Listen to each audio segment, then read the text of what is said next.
A minha vida é um livro aberto, peço que leia com cuidado, como quem anda na deserta, estrada longa de um passado.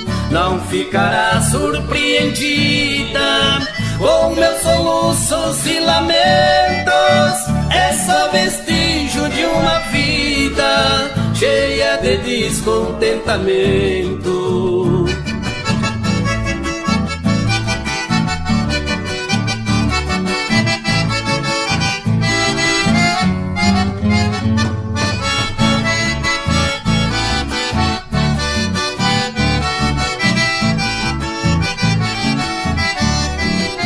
Não vá supor que eu persigo quem cancelou minha aventura. Bebi na taça do desprezo a cruel gota de amargura. Hoje descrevo com rancor o meu diário amargurado.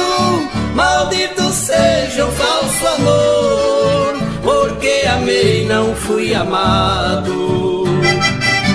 Neste momento é com muita alegria que convidamos essa estrela da música sertaneja que aceitou o convite para cantar com a gente, o nosso Maninho Délio, cantando música de sua autoria. E vamos nós, companheiro!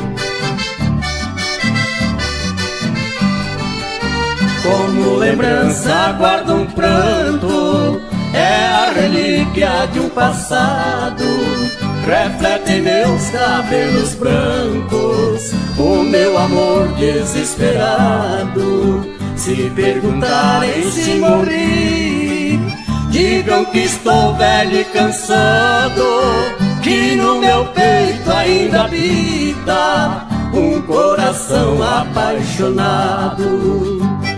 Como lembrança guardo um pranto, é a relíquia do meu passado. Reflete em meus cabelos brancos meu amor desesperado. Se perguntarem se morri, digam que estou velho e cansado, que no meu peito ainda habita um coração apaixonado.